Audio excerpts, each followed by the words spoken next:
I love Wow.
I'm watching that closely every time. I'm like, yeah, highlight. Hey, I don't know if y'all see me in the bottom. I said, me, run, whoa, because I'm coming. What is up, everybody? It's the Philly Blitz podcast powered by 14th and Market. I'm Parth here with Pierre and Quell. Episode 117, the 100 Nakobe Dean episode, if you will. Maybe a little Alshon action as well. The AJ Brown Keely Ringo episode. True. Have to be what we'll be heading into this week, but we'll talk about that on Thursday. Right. So, a hell of a week, man. I mean, that was halftime. I was checked out. I was like, all right, like we've been on cloud nine for too long. We're gonna come back to earth.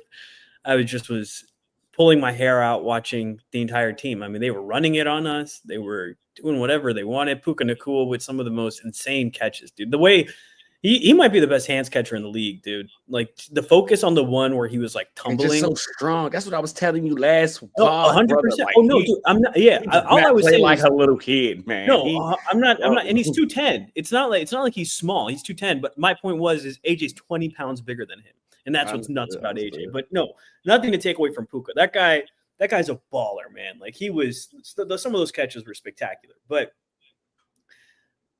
Eagles come out of the half, firing, took the straight-jacket off, if you will, and scored that last touchdown to Devontae. They go for two, they miss it. I'm like, oh boy, what is this going to look like?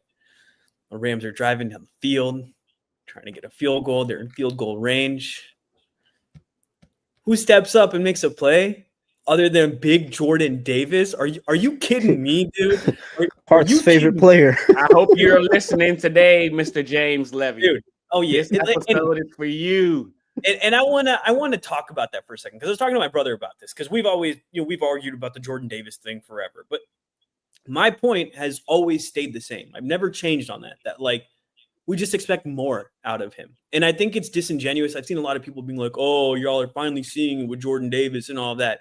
And there were flashes, right? Nobody can deny that. There were flashes of greatness and the ability that he has. I think back to that shoestring tackle of Josh Allen. I feel like that was like the consummate play of like what you could expect out of Jordan Davis. But the other half of that was after that play, he was gassed and he couldn't play anymore. And it was so amazing to see he made a play that looked just like that. Now, obviously, Matt Stafford is no Josh Allen, but he disengages and chases him down all the way across the field, and then he goes back and plays. Kids would say he walked him down. Right. And dude, Jordan Davis played 37% of the snaps last year. He's doubled it. He's playing 70% of the snaps. I mean, like, you just like, I don't want to say that he was just like the same player, because I think it takes away from the insane work that this guy put in this offseason. EJ Shelby had EJ Shelby, that was a coach. EJ Shelby was my receiver coach in my sophomore year of college. EJ Smith had a really good article on all of PHLY about all this like training over the offseason. We've talked about the Peloton before, and his trainer. It was like he started training about 11 months out. He said that he started training around Halloween, and he remembered, working out and handing out trick-or-treat candy, and that being like, wow, I'm like working out here at night and handing out the candy and stuff. And so this has been an 11 month, labor of love, dude, for his love of the game of football. And for him to come out like that and to have a game that was just as dominant as he did, 5 total tackles, 4 solo, 1 assisted, 1 sack, and then a touchdown and 2 block field goals, kind of. My boy was moving on that touchdown, bro. 18.75 miles per hour, man. So I'm sorry, I didn't even ask you guys how you were doing, but I needed to start it off with that, because what an amazing game to put the league on notice that, like, hey, the Jordan Davis that we were all like, that everybody was saying could be here. The reason we spent a first round pick on him, he's here. And wow, dude, he's been the best defensive player. And I don't think that's a stretch to say. It feels really good to hear you say this specifically. I'll let you answer how you doing first, Pierre, before I go. I'm doing good, man. You guys know the reason I wasn't on the pod last week. And the Eagles, they have a way of taking my mind off of things. So to see them come back and win like they did, man, it filled my heart with a lot of joy when I needed it. It's good to have you back, bro. Well, dub to those who celebrate. It is I, the one and only Mark Fripp Owens. It's always sunny in Philadelphia. I love to say that. Oh, you guys know the entire routine. I got an entire soapbox I'd like to get on, just like Parth did, because god damn it, what the hell did we just watch on Sunday? Like, first and foremost, dang, I need one of y'all good illustrious fans, or somebody in Deuce's Alley, I need somebody to put the ether beat behind this when we finish, because like Jared Verse, I know you sick, buddy. Seeing your man Jordan Davis walking around with your chain. I mean, seeing your man Jordan Carter walking around with your chain. As they would say, I like to say, well, beloved dub, but what the other people would say is, I hope we don't get banned for this or anything. But what happened to that boy? Kyron Williams.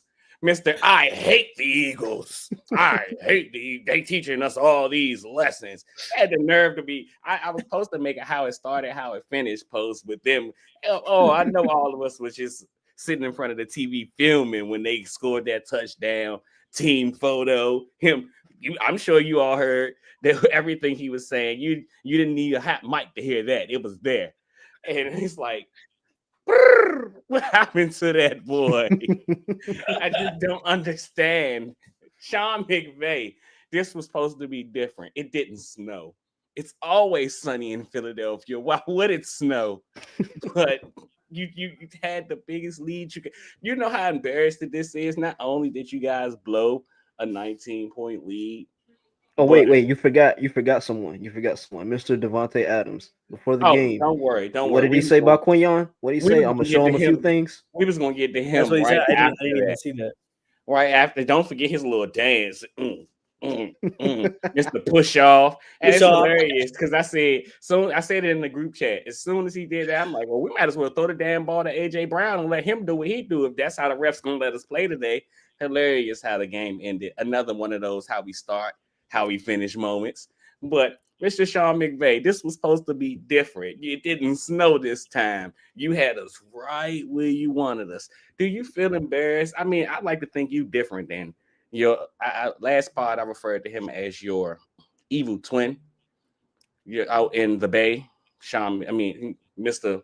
Kyle Shanahan. But I like to think I've always thought that you were a lot different than him. Y'all share a lot of similarities, a lot of differences. And the biggest gripe that that Kyle Shanahan has on his whole thing is the whole 28-3. And I mean, granted, this ain't a Super Bowl, but it was their Super Bowl. Yeah, I might say it might have been their Super Bowl. How does it feel knowing that you done gave up the biggest Eagles comeback since the miracle at the Meadowlands, buddy? We haven't had this much fun since we seen Deshaun Jackson running it back into the end zone. That's and we're crazy. like, how does this happen? And again, we're all there on Sunday. Like, how does this happen? This is, I wouldn't say it's a game to take a victory lap over, but it's another one of them moments where one of them teams, when you win the Super Bowl, when you're the Super Bowl champions, you got the target on your back. And you can listen to when teams comment. You know that you got the target on your back. Mm-hmm. But sometimes teams talk so much, even before season start, where it's like, man, I just can't wait till we line it up with you. And this was one of those games. And it started ugly, man. It started ugly. We'll get into the nuances of everything in a few. But, buddy, how could you not feel ecstatic if you're an Eagles fan? You sit here and it was a pretty rough first half, man. It was a pretty rough first half. Yeah. That's putting it lightly. Pretty rough. And then I'm sure we all sitting there like, yeah, I knew you had it in you. That's what I could do. That's what I knew you could do. You see Jalen Hurts throwing the ball in the middle of the field, like on the seam against cover 2. It's like, how are you feeling, Pierre? How are you feeling, man? Man, brother. You guys know I go to church faithfully. I'm a faithful Christian. I go to church every Sunday. So I missed the first half of the game, right? I'm checking my phone. I saw -1 net passing yards. I'm like, bro, what is happening? Right? And then I tune in, and the first play I see is the strip sack. I'm like, oh yeah, it's all bad. That wasn't a strip sack. That was a smack sack. He got whatever you want to call it. But he didn't even get stripped. They just beat him up and he dropped it. He got smacked. Yeah. But then, like you said, bro, a switch flipped. I don't know. Well, I do know what happened. We're gonna get into it. But like you said, intermediate throws, throwing the ball down the field, like they were just using. They were doing everything we knew they could do. The game felt like a microcosm of last season, right? Where it was just like first half was the whole beginning of the season, where it was like, dude, let's fire these guys. They suck. Like, what the hell are we doing here? Why are we wasting our time? And then the second half was like the playoffs, where it was like, oh, they actually threw the ball. Oh, they did something. But even then, like, having watched some of the film, watching some breakdowns, like, I guess we can start transferring over to the offense now. But it's not like they did anything spectacular, Like, it's not like they had like the last touchdown to Smitty was just a smash. It wasn't anything. It crazy. Wasn't spectacular, but it was everything that we complained that wasn't happening. Totally agree. So my point in saying this is that like they started just passing the ball, which like, I mean, Pierre, I'm pretty sure your takeaway was just going to be like they threw the ball to AJ Brown because that's what that's AJ, not going to be takeaway. That wasn't. Well, that's what AJ Brown said, and I was like, yeah, he's right. Like they threw him the ball and we started winning. It's almost like he's one of the best receivers in the league, if not the best receiver in the league. Like it's so mind-numbing to have to have that conversation, but they just kind of ran simple stuff, but they threw the ball. So now the next step is, hey, let's build some stuff on top of that, right? Like the stuff we've been talking about of marrying the pass and the run. It didn't even feel like they did an amazing job of that. It just felt like they needed to pass the ball because they were just selling out to stop the run so much. And then like the running game got off a little bit. You saw some flashes of it, I think is what I could say, but 19 points for this offense. Like it was a 19-point deficit and they made it back. Like that was That was amazing. They shouldn't have been in the deficit, right? And like even getting out of it, it should be easier because we should just be getting these guys in. We should just be making life easier on these guys. You know, look at how we ran the ball in the first half, right? You see Saquon. They couldn't. Exactly. He's in just the backfield dancing around trying to make something work. It's like, hey, let's try to do something else. Let's run the ball outside if they're stuffing it up the middle. Like, you know what I mean? Like, just try to have some other answers. And it just was mind-numbing to watch it. Pierre, you were lucky you didn't watch the first half, bro. It was. Oh, no, I watched it right as soon as I got home today. I watched the entire game. Demoralizing. So it's different. It's different, bro. It's different. You knew that I did won. the same thing. Like when I got home from work that night, I rewatched the entire game, and then I was like, it's not the same as watching it live. Like, But there's one specific reason they was taking me through. There's one specific reason why that offense looked like that. Go ahead. I'm gonna get to it, but it's gonna be part of my big picture takeaway. But I can give my spiel about the offense that I have here. So Kevin Patullo, he talked about how in week 1 his approach as a play caller, it wasn't necessarily like scripted.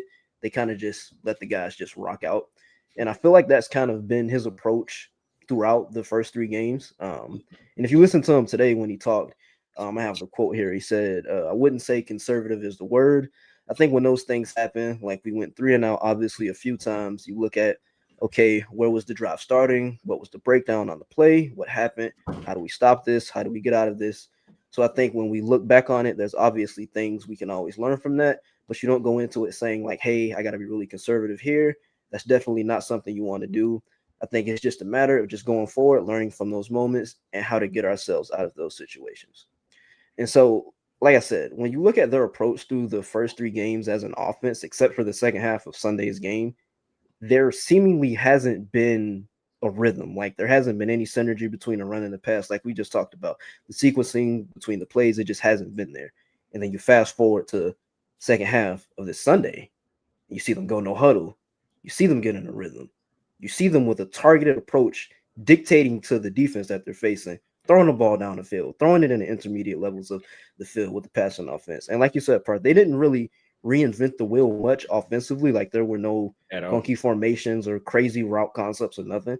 It was just targeted. Like they were intentional about what they were doing, and like I'm saying, like they're able to protect, they had to throw because they were down. So like, the Rams defended them differently because they know how dangerous this offense is. They know the weapons that they have in Saquon, AJ, Smitty, Jalen, everything like that. And they know how dangerous the offense is when they're firing on all cylinders. So I think to me, it's just a thing where it's like I said before, even though you have these great skill players, you still have to be intentional and cerebral about how you use them, right? Like you have to be strategic about it. And it's like it's an analogy I came up while I was prepping. Just because you got a Lambo, a Bugatti, and a Maserati and a Rolls Royce in your garage, that don't mean you just hop in there and drive them. You got to make sure the oil changed. You got to make sure the air is in the tires. You got to do maintenance, right? And it's the same thing with this offense. You have to be cerebral about how you use your targets. Yeah, they're nice, but you still got to put them in positions to succeed. To that point, with all those nice cars, like if you don't stay up on the maintenance, you can't drive it. It's not going to work. It won't work. You have to stay on top of those things. I think it's a really good analogy. It's just so. Go ahead. I guess I see the analogy in itself is, and just big picture of kind of what you were getting to, Pierre. Because I was intrigued by this conversation. I'm just going to ask it to you guys, but since we're here, since you brought it up here, what do you guys like? Of course, we would love to think flip switched, things of that nature. Offense figured it out. But Kevin Patullo also kind of laid out in his presser, look, I hope y'all guys don't think we about to go out here and start looking like this every week, or we about to start doing all this cool stuff. Because to be honest with you, how they've been playing football has won them 18 of their last 19 games, and they had to figure out a different way to win one.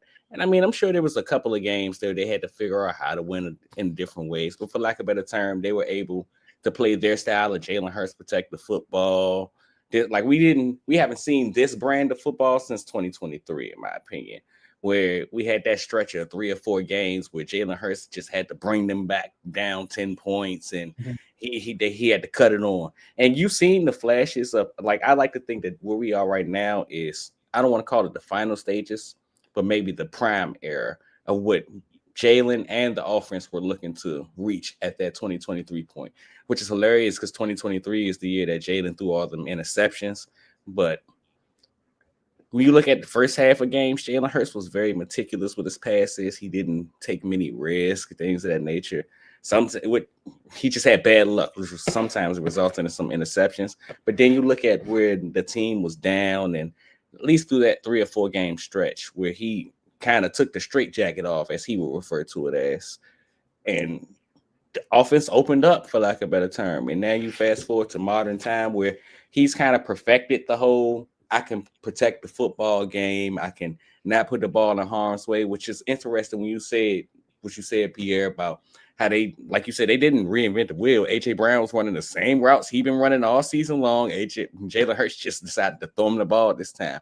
And it's one of those risk versus reward things where early on in games or early on in the season, was it really worth taking the risk of throwing A.J. Brown the ball if you're going to figure out ways to win these games regardless, compared to now where, hell, we gotta win this game. It's either now or never type of thing, which is why you see him making these kind of throws. And you look at back then when you see like Jalen throwing the ball across the seam against cover 2, like we just referred to earlier on, things we don't see him doing. I believe it was even Dallas Goedert. I could be wrong, but somebody said it might have been Dallas Goedert, where he was like, "Yeah, that touchdown pass I caught. We don't usually throw that pass on the seam against cover 2. That's not our thing." But that's because that's not the style of football that they play.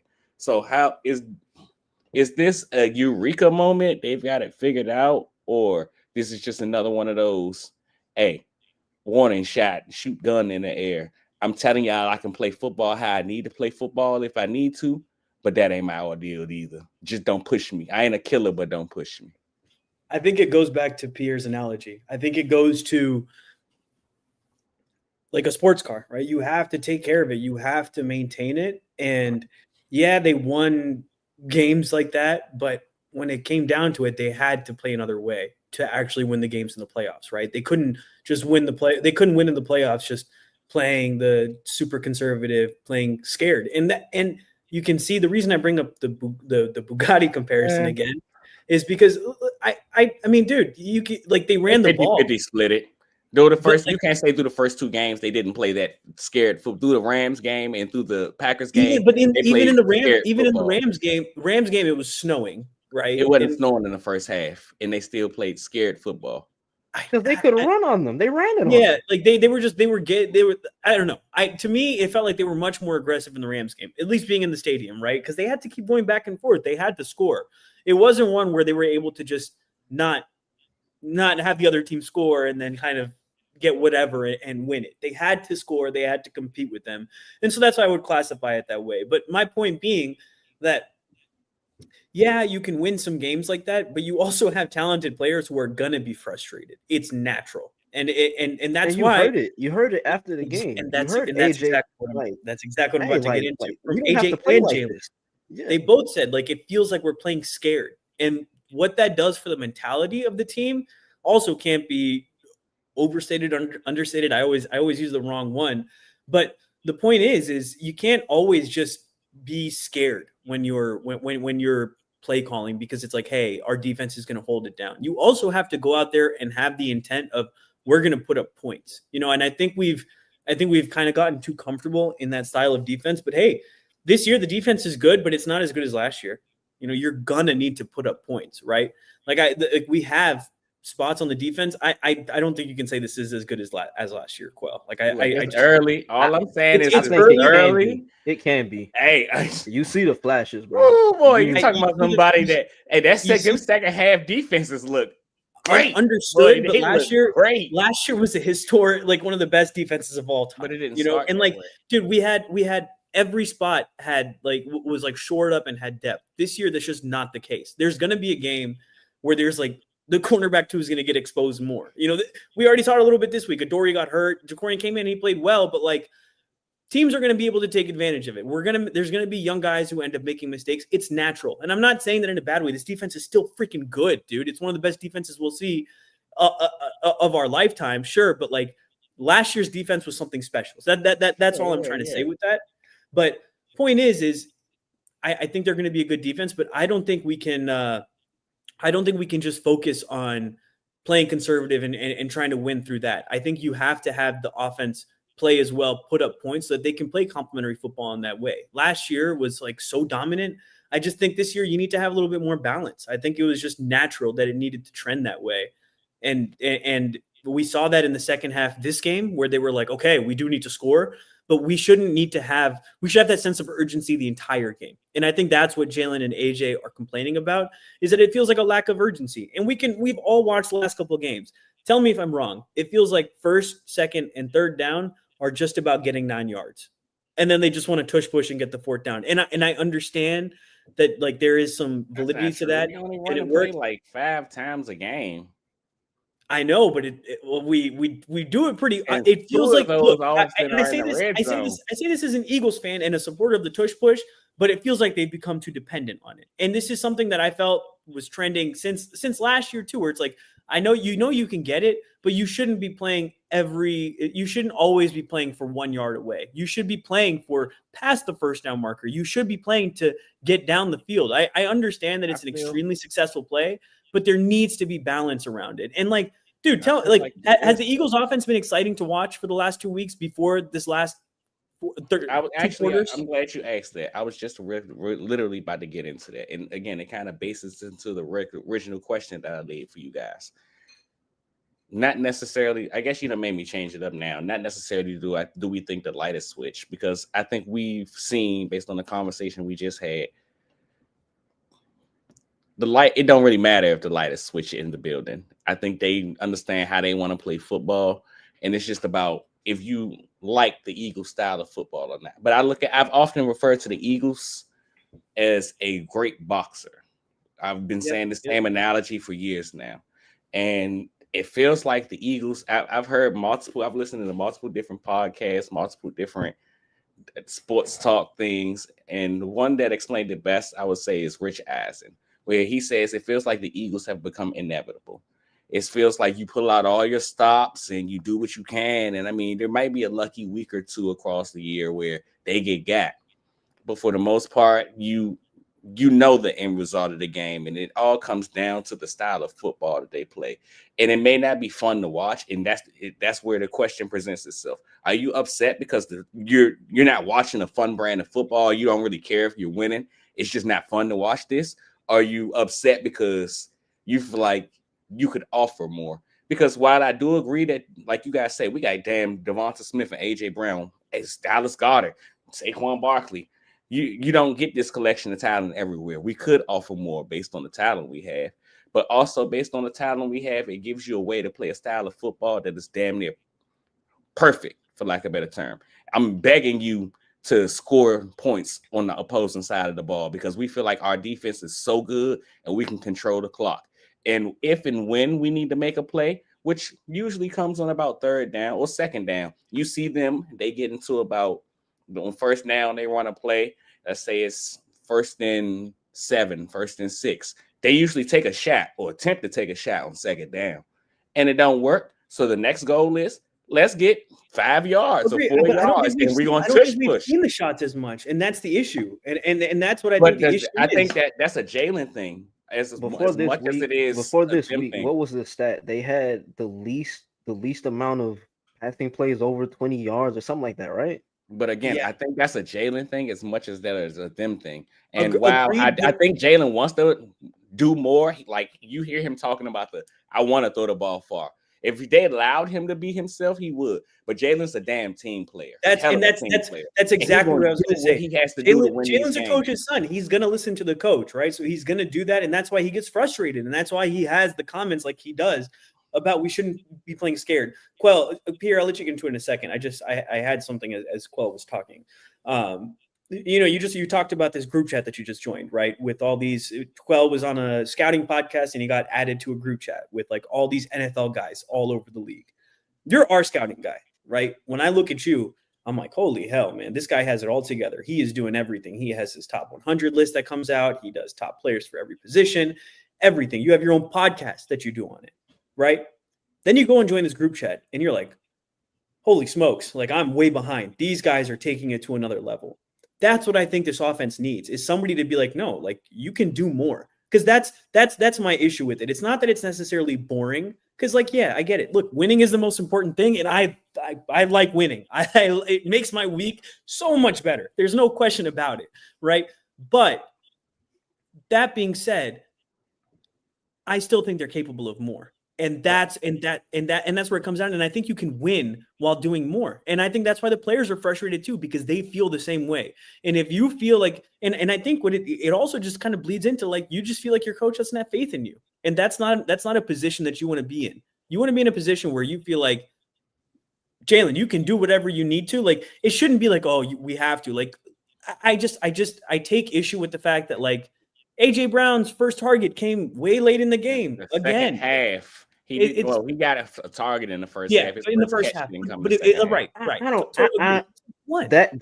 The Rams game specifically, I don't know how angry I can get, just because, like, they couldn't pass block, bro. Like, they couldn't block anything. While we're on the topic, so bad. Big shout out. Big shout out to Fred Johnson. You can't spell Fred without Chomp, huh? Right. Let's go, dude. Fred Johnson saved the season. What a shout out to the guy, man. He, like, you guys saw the Mailata comments, right? Like, this guy only practiced at left tackle. Like, he's only practiced at left tackle with the Eagles. And wait, pause. You know what that reminded me of? Andre Dillard. Yes, Andre Dillard. Yeah, you remember exactly when he was like, what did he say? He was like, he said it's like left tackle. He said it's like writing. It's like writing with your opposite hand. Mailata is like, it's like wiping your ass with your other hand. That was Mailata's comparison. But that's still as hard. That's I don't know. Hey, dude, that's why it's a salute to Fred Johnson. I got my habit. So big shout. Step in the second half after that strip sack, when, like, it's like, dude, our backs are up against the wall, and brother, Jared Verse was on him, and I mean, you have to tip your hat, man. What a hell of a play. And Howie, thank you for bringing him back, dude. Like, if we didn't have him in the building, that comeback doesn't happen, bro. Like, Jalen didn't have any time. The pass rush was all up in the face. I'm sorry to interrupt, but, like, yeah, I had to give my Gator boy a shout out, you know. Yeah, and I'm gonna get into it more on a big picture takeaway, but just know, Matt Pryor, that might have been the worst offensive line play I've seen since Jamon Brown. Like, he was horrible. He wasn't as bad as, brother. He wasn't as bad as Jamon Brown. Jamon was checking his glove. No, I didn't say. I didn't say he was worse than Jamon. He did say since. He didn't say as bad. Since. He said since. It was bad, bro. It was bad. Exactly. Clean your locker out, brother. The thing is, he should have only been playing guard. Like, he was just not the fit at tackle, right? And, like, so, but they keep doing this, and that's the problem with it. That's what I kept talking about. We talked about this all summer. He was the fit at tackle, which is why who was guard? Damn it. No, he was the fit at tackle and guard, which is why they kept playing Toth at center. So it was like Tove center, Tove guard, and they rather Pryor be guard tackle guard than guard tackle. So it was like Tove was supposed to be that spot, but then it didn't go well with him as backup center. You know how it all went in the preseason, but like it messed up everything. Because if you could have just been, that's why they brought back Fred Johnson. Because if they could just have Fred play tackle, Pryor play guard, and I think Pryor coming in first was just a courtesy nod. You were here all summer. You earned this moment, and then it didn't work. And they was like, look, buddy, you going back to guard. And he told us the center. And Thump knew. Thump agrees. Like, I don't know what that was about or what they did that for. But he's fired up about it. Well, yeah, trench play. Well, to answer your initial question, Q, I look at it like this, bro. If you look at that comeback, it only happened because they put the ball in Jalen Hurts' hands and they let the passing game dictate to the Rams defense, right? Like, they didn't crawl back, by playing it safe, right? They threw their way back from a 26-7 hole, right? And I think that should resonate with the coaching staff. Like, you can't approach a game so cautiously or so like lackadaisically to the point to where like you're putting yourself behind the 8 ball. So I do think that they got too reliant on, which especially this year when the run game hasn't been as explosive, you got to find some type of balance and everything. I also don't have a problem with the style of football that they play because, look, it's consistent. We look at it like the boa constrictor, which we kept referring to it as. You play a certain style of brand in the first half, and once you get yourself a lead, you knew once the second half come, you was just you putting your weight on them and laying down. And not many, if any, teams in the league could do anything about that. Now it's just about getting to that point. I do think in the first half of games, hey, it's James. Hey, James. You're late. I do think I agree with everything you're saying, but I also just think like it's changed so much over the last couple of years. Like it used to be like we could put up points and then the boa constrictor came out because it was like we're just gonna we didn't have Saquon Barkley on that boa constrictor. Fine, but like even without Saquon, it was like, hey, we're gonna run the ball and you're not gonna get the ball back. Like we're just gonna eat up the clock. And that's what it was, right? Second halves would just disappear. I remember how many fourth quarters we see they'd get the ball back with like 10 minutes left and the game would be over. And so that's where I think you should be able to use that. But that's why I think this offense has room to elevate. I don't want them to be comfortable because it's like, oh, we won here. Because there are other ways to win.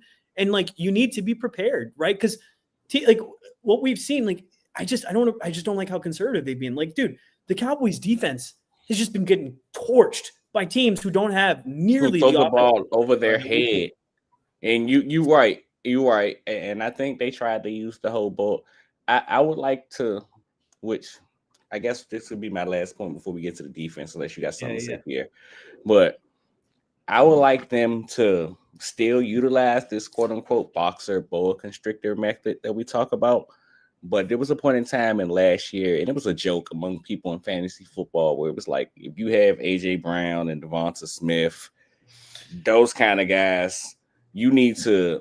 They're gonna get theirs in the first half. You just pray how much work they get there. Because in the second half, it was the Saquon Barkley, Jalen Hurts show, and that's okay. I just think games need to look a little more like that. I think they're trying to use the boa constrictor the entire game instead of look. We're gonna do, and even if they approach it how they did last year, which was boring to a lot of people, I still agree with it. It's how I play Madden, honestly. If I can get me a touchdown lead, you're finished because that's when the boa constrictor comes out. All I need is one touchdown, just one score lead. One possession is enough for me to say I can play good defense and I can run the ball. But you gotta at least do something to put your team ahead. You don't start games ahead. That's exactly what I think our point is. It's just like you have to do something. Like it feels like the meme where it's like the guy just poking it with a stick. He's like, "Come on, do something." That's just what it's felt like. It's like, dude, Kevin, you got AJ Brown and Devontae Smith. Like you can try to throw it deep. Like it doesn't even need to work every time, but it puts the defense off balance. It makes them think like, oh, they can do something else. And it's just felt the offense is so one-dimensional. And Pierre, you touched on it as well. When we were passing the ball, we were passing the ball well. We were running it well. But it's just like, hey, we talk about it every podcast, but bridge the two. When you touch that, that's when you touch like greatest show on turf, level with the type of talent you have. And it's smart to value ball security, right? It's smart to not want to put the ball in harm's way. But if you're at the point where protecting the football becomes your entire identity and you end up kind of like stifling the thing that's supposed to make you as an offense, it's hard to play that kind of football. You have to find the balance, but you don't want to turtle up. That's the thing. And if it's felt like it's kind of been like, ooh, like turtling up because it's like, hey, dude, you have to like have the confidence in yourself, have the confidence in your players and each other. I mean, brother, but it's very hard. Nobody's asking when you don't play many games. Like how many games do you have on the schedule where you don't have the Rams or the Chiefs or even the Cowboys in that metric, even though many didn't. I don't think we're asking. We're not asking for 300, 350, 400 passing yards, bro. But just look competent. Give me something to put my hat on. 180 to 2. Give me 180 to 200. Honestly, 180 to 230 is like my sweet spot. Just give me that. This is exactly something I've been thinking about. I've been thinking about this the last like 4 or 5 days. Patullo might need to go in the booth for real. You got Nick on the sideline So already. it's hilarious because I seen somebody ask this in Atlanta Falcons Twitter. You know, y'all guys know how I dibble and dabble in Falcons Twitter. Shout out to my guys over there. But Zach Robinson's coming from the booth to the field, and somebody was like, "Can somebody please, who's been in the NFL, explain to me what the hell is this supposed to do for me?" Like him coming from the booth to the field, or him moving from the field to the booth. Okay, you can get a better view of the field. Does that mean you can call better plays?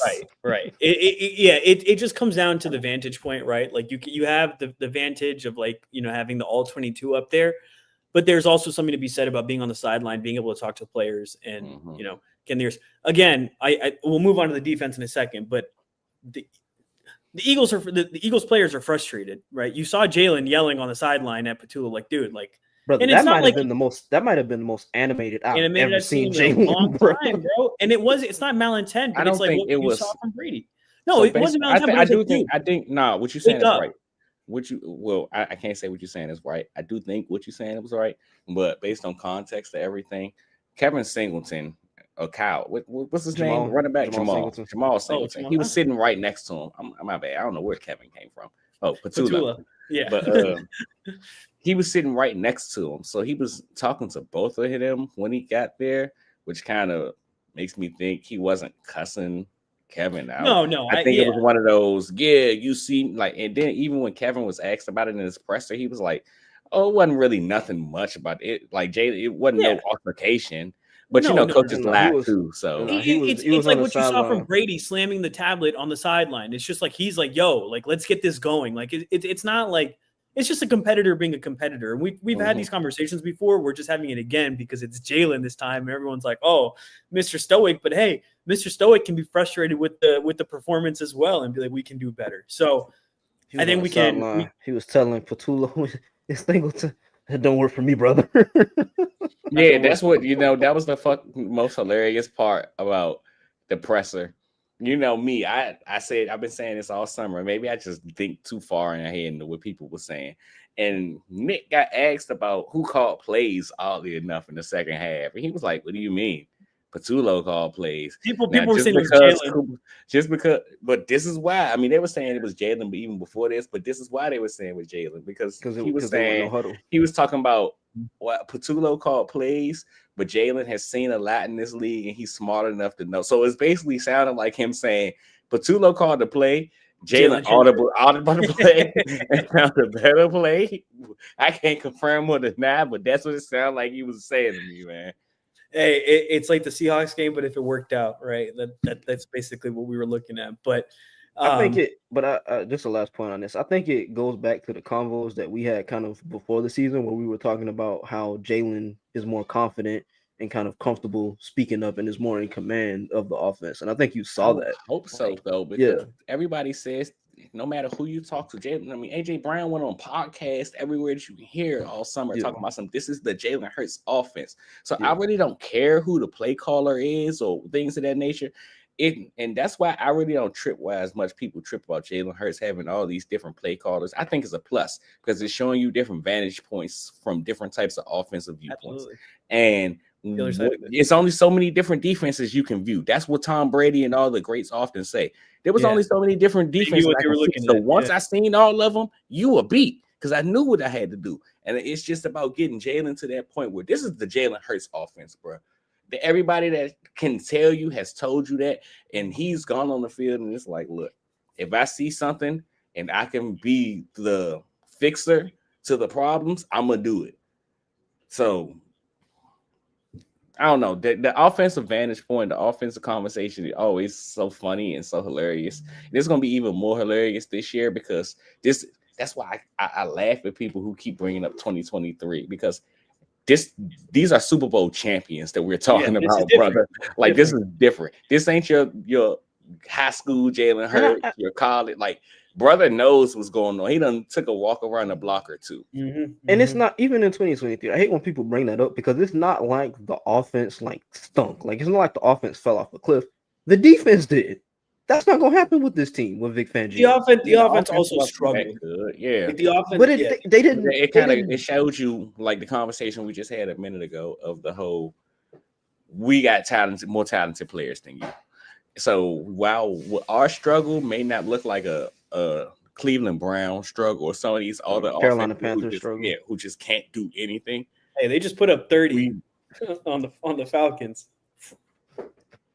I ain't got no Put comment. them boys out, man.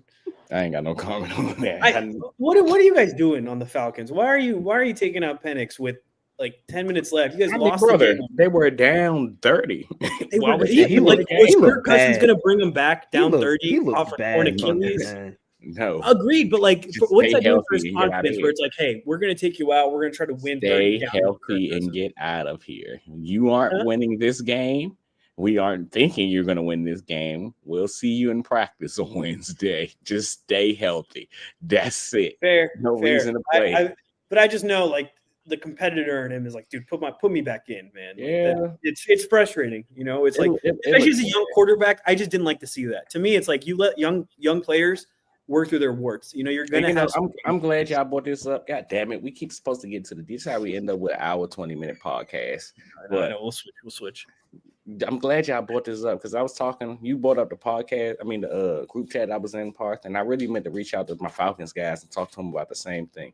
But one thing that keeps standing out to me, and that's why it's so important. Like landing spot matters, and like how everything ties together is so important. And even us winning Super Bowls make it look so simple, but it's still look at us. Reigning Super Bowl champions complaining about play calling and offensive coordinator. And you look at what's going on in Atlanta, and I like Zach Robinson. I think the world of Zach. I think he could be really good, whether it's at the college level, especially with the opening at Oklahoma State now. But from college level or NFL, Zach can be really good.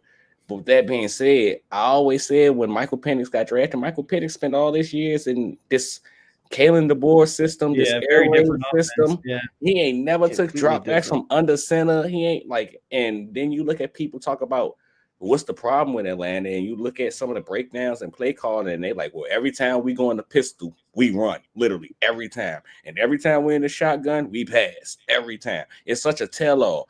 And I'm sitting here like, well, it could be partially on the play caller, but the play caller can only do so much when the quarterback is comfortable with all of this. So how do you think Kevin Patullo feels right now, where Kevin Patullo probably has all these bright ideas and good things he want to do? And I thought it made me think about this with Doug and Carson, because I felt like this with Doug and Carson for a long time. Doug called plays for Carson. Doug didn't call plays that he wanted to call. But when you got to try to make your quarterback feel comfortable and fit into the parameters of your offense, which is also his offense, it's such a hard thing to do. But to push back, well, and we'll move on to the defense after this. He's been in the building for years. Like at what don't point, make play calling any easier. Agreed, but like you got to like what you haven't been thinking of plays for this team for the last 3 years. You know what I mean? Like it's like you've been in the building. Agreed, it doesn't make play calling itself easier, but you should have a beat on this team, and you should it shouldn't be a struggle to try to bridge the two. You should have been in this building, ingratiated into this offensive staff for the last couple of years. That was supposed to be the benefit of taking Patullo, is that it was supposed to be like, hey, he knows Jalen, like this is going to work well. You know, that like, so I totally agree on the point of other guys, but that was like the big Patullo selling point is like, oh, ideally, but it's everybody always has the answers to the gun in their face.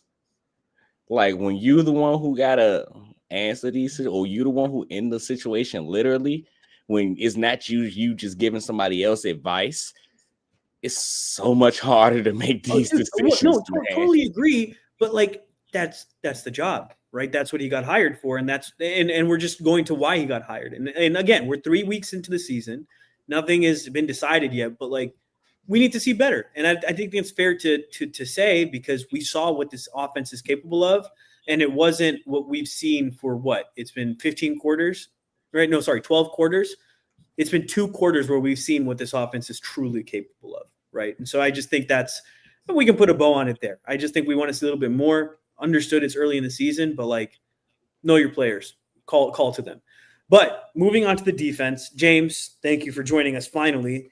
buddy, go back and start the podcast over. We talked about it because I mean he played his ass off, and I also showed you the tweet was on the train earlier this year before the season started. But he's just a different player. He's playing at a completely different level. Like this is like all pro level stuff, dude. Like he's the best defensive player on the team right now. Like at the level that he's playing.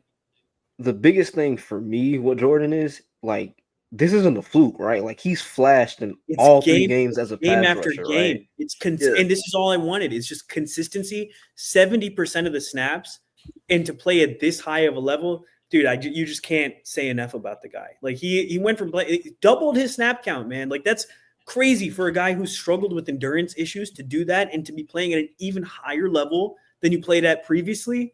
I mean, come on. Like he was significantly wrecking stuff. You see him on the all 22, his pass rush bag developing. He getting in there with the swim, the rip, his hands popping and everything. He pulled that out on the kick, man. Yeah. And you know what's funny? I was talking to Nimai about this. Is like is all for the last couple of years we've been talking about. Jordan Davis needs to lose the weight. He needs to get back into shape. Jordan Davis was talking about how he's been giving Jalen Carter advice recently on getting back into shape because his conditioning hasn't been to the same point. He hasn't looked as good as he did at the end of last year, which is I think he might be hurt. That could be the other part of it, but he said that his hand. If you see him, like they'll cut to him like during the game, be grabbing holding his arm or wrist. Yeah, he has a shoulder issue. Okay, you think it's shoulder? Okay, yeah, I noticed that as well. He's literally on the injury report with a shoulder issue. Okay, yeah. So, but regardless, it was just funny to see that Jordan Davis is now the one giving out advice on picking up your endurance and getting back into shape. So, I mean, that guy, yeah, I can't say enough. Jalen Carter, hope he can get healthy soon. I don't know, man. Like, hopefully Vic can take off some of those snaps so that he can get healthy. But he's still been impactful. No. Take off what, brother? I would rather have him in the coming playoffs. To work, son. Agreed, but like give Morrow some more snaps so that Jalen can just. I'd rather have him healthy in the postseason than have him nursing an injury the entire season and not be 100%. That was not on the bucket list heading into the year. I did have big expectations with Jalen Carter. I've said that all summer, but it was not on the bucket list having Jalen Carter taking snaps away from Moro Jomo, man, who also has gotten a multitude of snaps his way and his look good.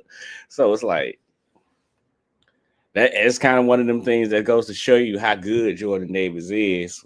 You're saying I understand. Okay, so you're saying you didn't expect Jordan to be taking over so many snaps. Yeah. Understand. Yeah, me neither. Like, man. And I mean, it was one thing in week 1 where Jalen didn't play and you didn't have the bodies, but it's something that has continued over the few weeks. Like I was looking at the snap counts. I think Jordan played like 91% of the snaps or something like that this week, brother. Like 70% of the snaps all season, bro. Like it's unbelievable. And like the first week, people were like, "Oh, he might have gotten a break with the stoppage and everything." He has been balling from whistle to whistle. And bro, he's moving so quick and agile. Like, listen, dog. Nope. Who the hell was it? Oh, that was Jalen Carter who played. Okay, I see what's going on. So Jordan Davis played 68% of the snaps, 45 snaps, and it was Jalen Carter who played 91%. The person who I was thinking about that played 95 because I thought Jordan played 95 and Jalen played 95 and Jordan played 91. The person who played 95 was Jihad.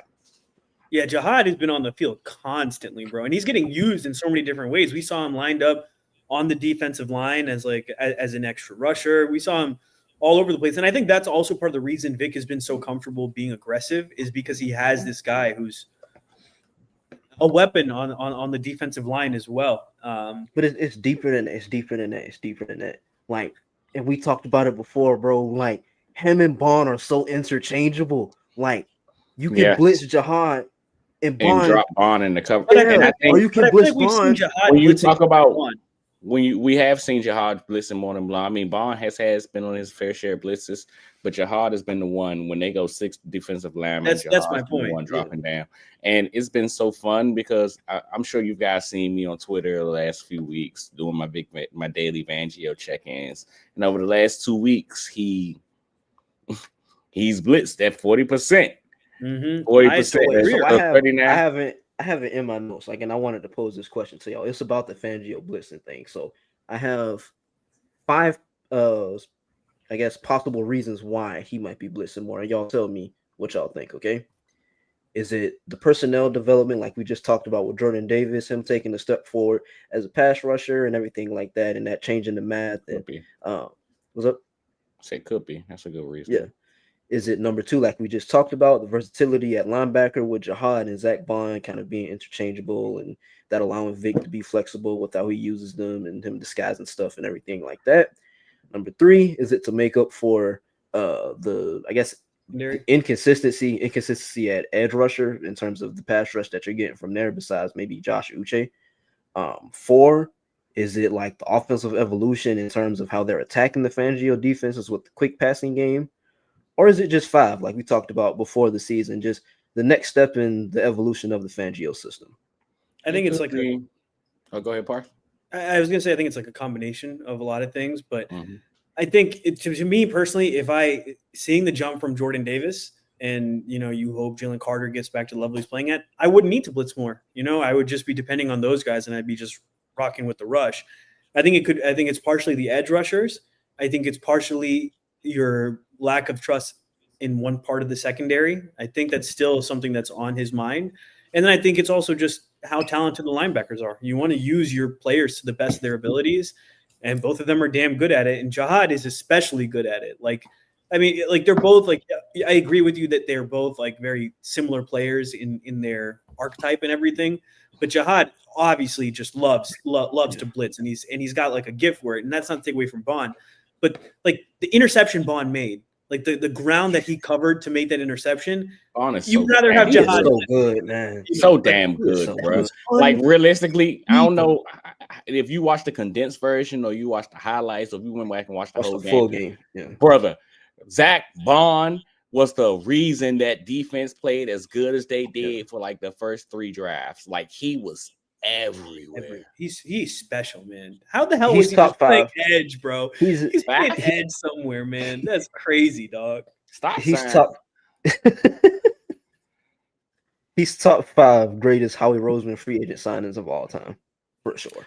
Is Fred Johnson up there now after that? He's top 5 for the week. He drops back to his regular position come Sunday, but he's top 5. That's just number 6. That's just number 6. Well, we don't know what Lane seemed like he was in pain, man, on the side. I think it was just a stinger. It's a stinger, but stingers. Yeah, we know from Jordan Davis, not Jordan Davis, right. Jordan Howard. That's what happened to him. Or even AJ Dillon. That's what happened to him last year. He missed an entire season with a stinger. So it could be hit or miss. But he was apparently dealing with it a little bit going into the game, and then re-aggravated it, and it got much worse. So definitely something to keep an eye on, and we'll discuss it in the pregame stream. But you guys have any other thoughts? Before we move on from the Zach Bond convo, tell me what y'all think about this. Oh yes. Zach Bond. Pierre's question. Oh yeah. Wait. Let me say this. Zach Bond is defense Brandon Brooks.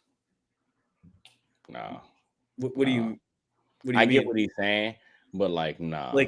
Brandon Brooks was really important, but we could win games without Brandon Brooks. Brandon Brooks with his whole anxiety thing, he missed a couple games. I don't think we can win games without Zach Bond, brother.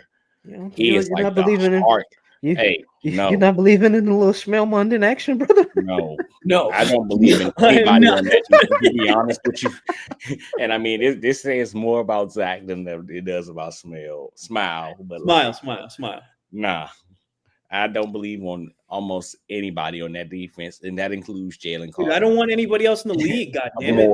I only want Zach Bond, bro. He's literally people just talk about him with Fred Warner, dude. I was thinking about this before we potted, brother. I was thinking about that before we got on. I remember we talked for years about, man, I just wish we can have we got terrible linebacker play, but with just even anything remotely close to what Fred Warner does. So to see what Zach Barney does on the football field, brother, it's oh my gosh, My prayers have been answered. It's unbelievable, he's dude. an See his amazing- name in those conversations, dude. Like all the annoying media heads can't say anything bad about Zach Bond. He because he's legitimately just so might damn be the good. second best linebacker in football right now, behind Fred Warner. He might That's a even have far claims to cry. first. It's a far cry from where we've come as Eagles fans, bro. Nate Brother. Berry, dog. Y'all saw Man the video I turned sent the- you? He was Y'all saw turned the the video I wrong sent you? way. The Brother. one where he picked off Josh Allen, and then Josh Allen and then Josh Allen throws the ball at him. That's funny, what was his nickname? Was it the White Snake? Yes. Is that it? Yeah, White yeah. Snake. White He was snake. the white snake, all right. As soon as the quarterback head looked the other way, it was like a little serpent. He's gone over there. Like, oh, buddy, you're out to play now. But just to answer Quell your just brought up question, the really snake fast, charming. I'm crying, bro. What the hell? to answer your question, Pierre, I think, like Parth said, it's a little bit of both. I think we talked a lot about. Yeah, see, I'm gonna have to turn this into a meme, or something. Not a meme, but a reel, because I'm gonna have to do a 2-minute reel.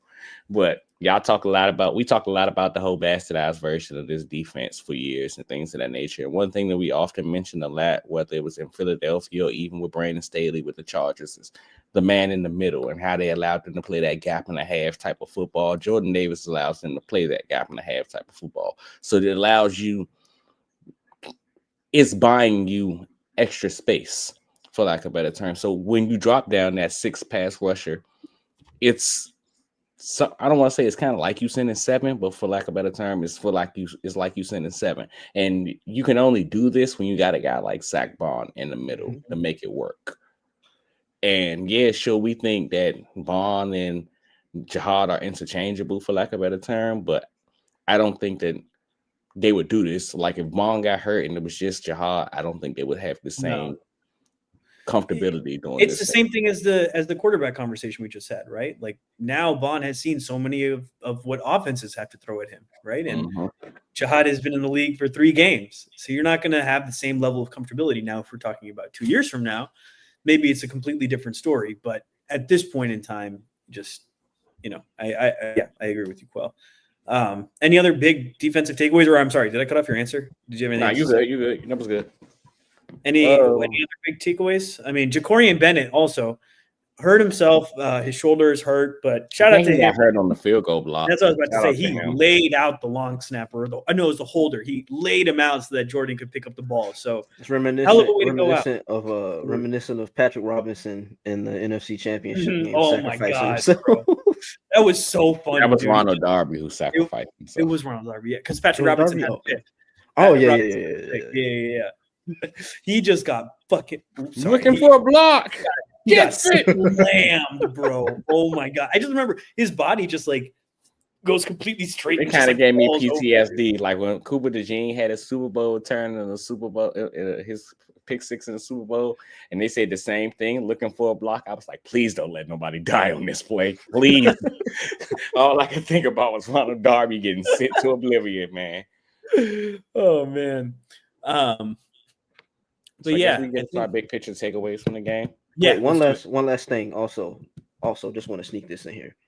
Big shout out to Michael Clay.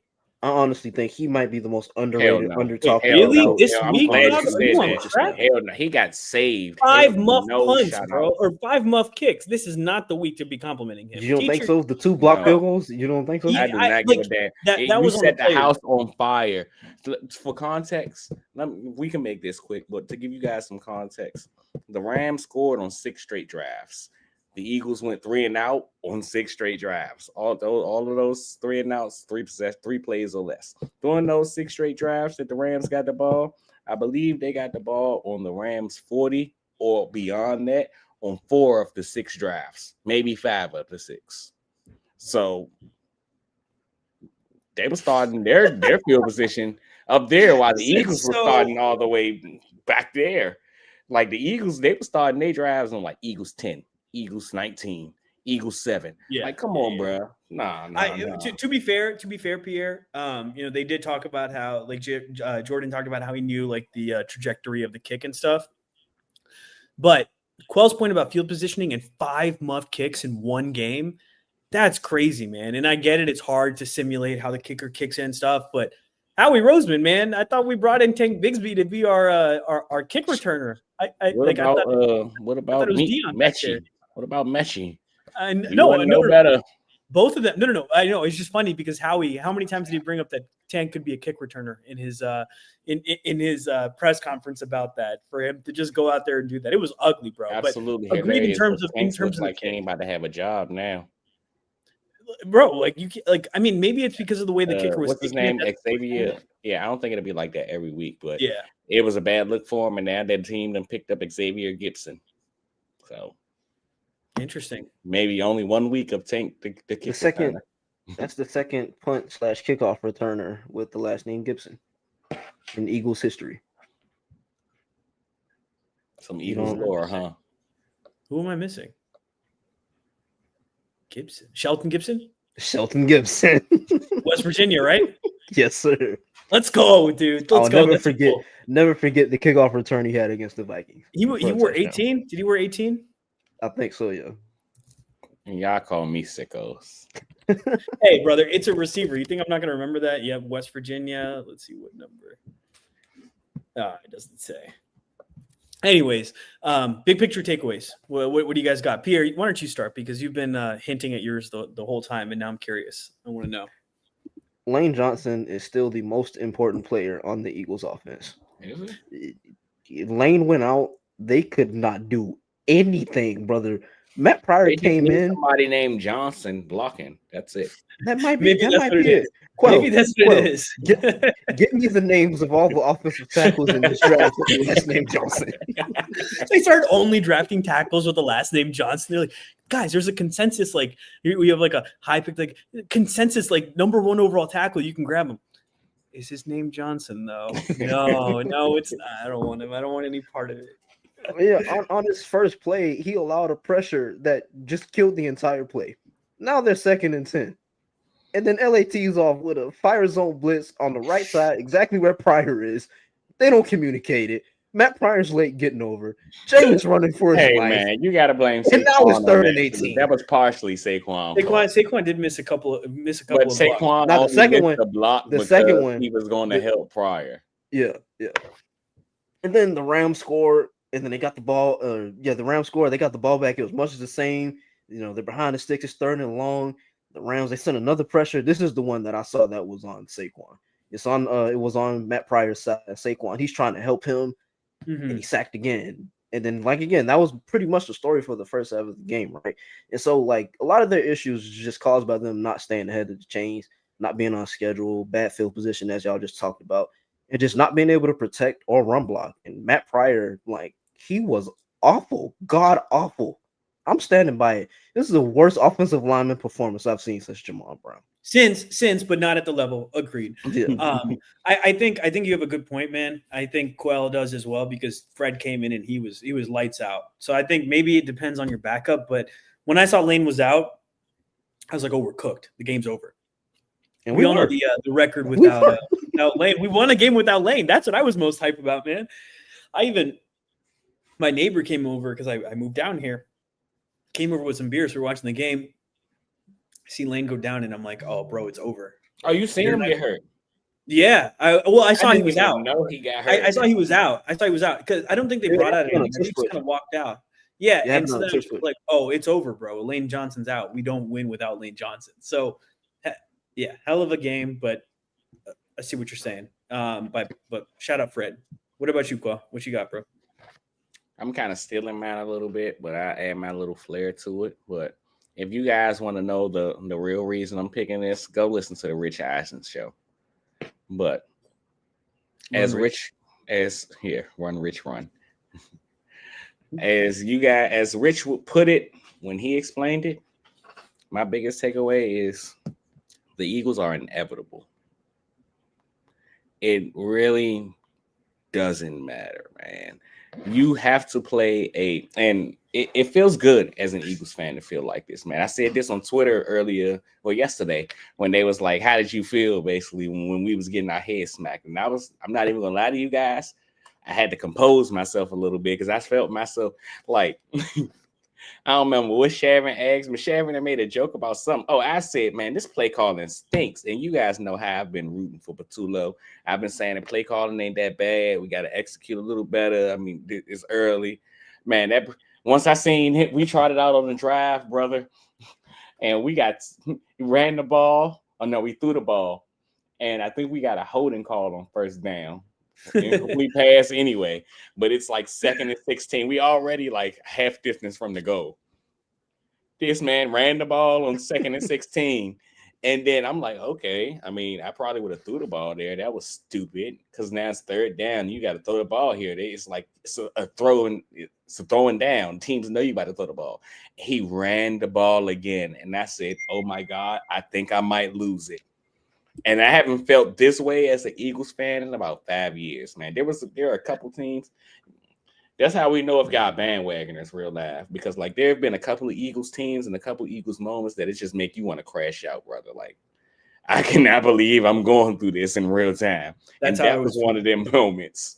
That was one of them moments. But even beyond that, the Eagles, like I said earlier, first game in Jalen Hurts' era with less than 60 yards in the first half. For context, the Eagles gained 37 yards on the first drive, and they had less than 60 yards in the first half. 6 straight drives with 3 or few offensive plays. Offense looked horrible. The Rams went up 19 points. They've done everything that they could to win this game. Yet, after even a strip sack to begin the game in the first minute, begin the second half in the first minute, the Eagles scored 0. I mean, the Rams scored 0 points in the final 29 minutes of the game, which brings the Eagles' point total to the amount of points they've given up in the second half of games this year to 17. 7 to the Rams on defense, 7 to the Chiefs, 3 to the Cowboys. Fangio has been masterful defensively. Masterful, man. And it's just, you have to play a damn near perfect game to beat the Eagles. And I don't think it's black magic, but if we want to think black magic has something to do with it, the Eagles blocked 2 damn field goals. This was the 50th anniversary of the last time the Eagles were in a game that they blocked 2 field goals. Shout out to the late, great Bill Berge. F the Giants. That was the opponent. But 1975 was the last time the Eagles had a game and they blocked 2 field goals. To the very day that just happened. The Eagles were inevitable, and the Eagles continue to be inevitable, man. How do you beat this team? I don't know. I hate saying it like this because I hate it feeling like the Chiefs were and talked about this like this last year. But they just continue to find ways to win games, man. And as an Eagles fan, all I can say is just enjoy the ride while we're here, man. This is a blessing. You don't get stuff like this often. Yeah, agreed. Keep mine short because I gotta get out of here. Throw the ball to AJ. Not that damn hard. Just throw AJ the ball. Hey, So stupid that we make it this goddamn hard. He's the best receiver in the league, and we're just throwing the ball. Please make life easier. Make him happy. Make the rest of us happy. You don't need to turtle up. Play your game. It doesn't need to be scared. But anyways, with that, listen, review, subscribe, 5 stars. You know the drill. Comment. Back on Thursday. Hey, you know what? Actually, James, we got our beef and Angry Eagles fan. We got our beefs in here, but I appreciate y'all, man. See, you guys comment. Do you see? Active listening. It means something. I'm not good at active listening. I'm always thinking of my response. I'm learning about that right now, but I think it's bullshit. How else are you supposed to debate somebody if you can't think of your response? Oh yeah, let me wait, and then here, give me 5 minutes. Let me articulate a response. You're about to be a married man, son. You gonna learn fast. You gonna learn fast. I just start playing Eagles highlights in my head. That's all I got. What else am I supposed to do? I lose anyways. Go Birds. Go Birds. Shout out James. Appreciate you, buddy. Thank you for tapping in.